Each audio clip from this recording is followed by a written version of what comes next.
c'est bon, c'est du bon café. Un café fort, un café puissant, un café indépendant avec lequel on fait ça.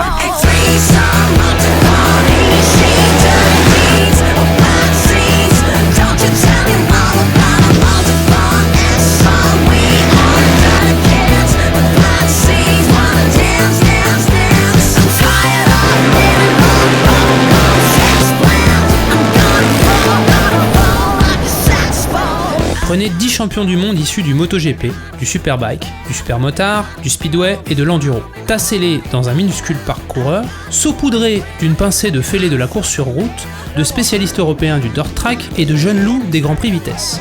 Relevez le tout avec les 2 meilleurs pilotes de dirt track du monde, ficelez-leur une semelle métallique au pied gauche appelée Hot Shoe, rabaissez les suspensions de leur 450 de cross, chaussez-les de pneus pluie gonflés à 700 grammes, sortez les échappements racing et virez le frein avant. C'est prêt.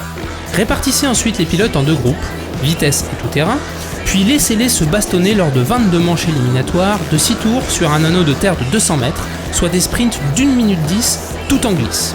3 heures plus tard, les 8 meilleurs de ces 44 gladiateurs accèdent à la super finale qui désigne LE vainqueur du Superprestigio.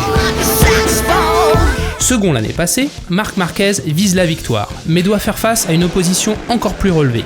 Le champion de dirt track australien 2014, un certain Troy Bayliss, 45 ans, par ailleurs triple champion du monde de Superbike. Les pilotes de GP Johan Zarco et Bradley Smith, qui ont sérieusement progressé en dirt depuis l'an passé, et les nouveaux venus comme Scott Redding. Le champion Grande Nationale US en titre, soit le numéro 1 mondial de la discipline, et surtout le vainqueur de la première édition du Superprestigio, Brad The Bullet Baker, numéro 1 US en 2013, qui est passé de KTM à Honda, mais est toujours aussi vite.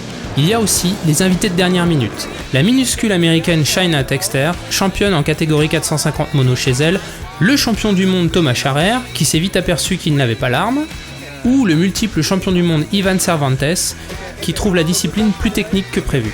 Mais de l'avis des spécialistes américains présents, en moins d'1 an, Marc Marquez a encore haussé son niveau de jeu.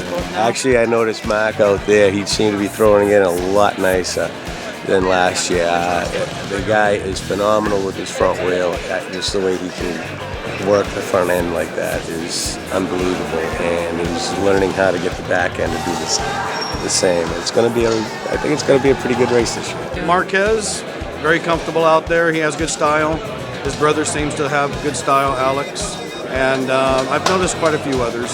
Mais pourquoi une telle passion pour le dirt chez le numéro 1 de la vitesse mondiale?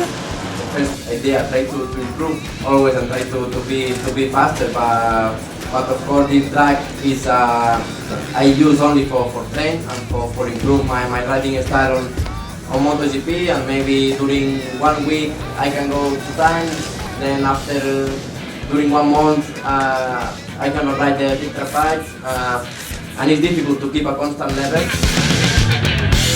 Le public, en nette augmentation par rapport à janvier dernier, puisqu'il est passé de 6 à 9 000 personnes, investit rapidement les gradins. Avant l'intro façon Bercy, avec Light Show, présentation des pilotes, petite pépé, avant l'arrivée triomphale du Rufea Team, Marc, Alex Marquez et Tito Rabat, les 3 champions 2014 de GP qui s'entraînent toute l'année sur leur piste de dirt catalane. Dès la présentation achevée à 18h30, les courses s'enchaînent à un rythme de folie avec un départ toutes les 4 minutes. Vamos!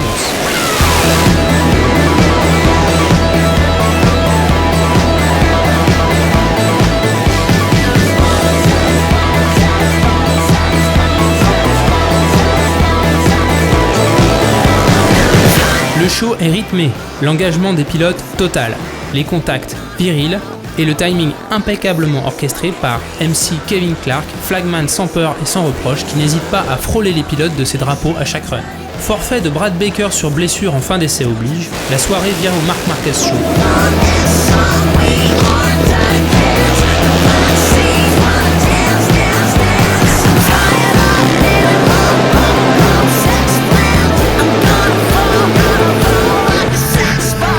Même s'il se bourre en finale numéro 3 et termine pour une fois 6ème, c'est auréolé de 3 victoires sur 4 que Marc Marquez aborde la super finale. Mais cette fois-ci, c'est contre le number 1 US qu'il va falloir se battre. Départ sous haute tension. Et dès le premier virage, c'est la percussion entre les 2 ténors, dont fait malheureusement les frais Thomas Charrer qui se retrouve à terre. Damné. Contraint d'élargir, voilà Marquez et Mise relégués en milieu de peloton. loin derrière le leader hispano-américain Kenny Noyes, champion d'Espagne SBK et ancien pilote de dirt aux USA. Mais Jared et Marc sont les plus rapides et remontent inexorablement. Au 6e des 12 tours, Marquez puis Mise passe Noyes avec autorité et s'explique en tête. Marquez donne tout et parvient à contenir un Jared Mise déchaîné. J'étais vraiment à la limite, confessera le pilote américain, auteur du meilleur chrono en finale à 2 reprises au 8e et 11e tour. 12 secondes 254 millièmes contre 12 secondes 296 millièmes pour Marquez. Malgré cet ultime coup de collier, c'est Marquez qui s'impose, fêtant sa victoire par 2 tours d'honneur à fond, avant de jeter son masque et ses gants au public et d'être porté en triomphe par son team comme lorsqu'il remporta son second titre MotoGP en octobre dernier à Motegi. Après le podium et le champagne, Marc explique en conférence de presse comment il s'y est pris pour battre le meilleur pilote de dirt track du monde. Year by year you try to improve, but one of the biggest improvements was the settings on the bike. This year I say okay, we make like a MotoGP test with my team. This morning when I wake up and I see a message from Honda, we are waiting your race, we are watching you, and say okay, this time I must to be concentrated and try to be on my 100%.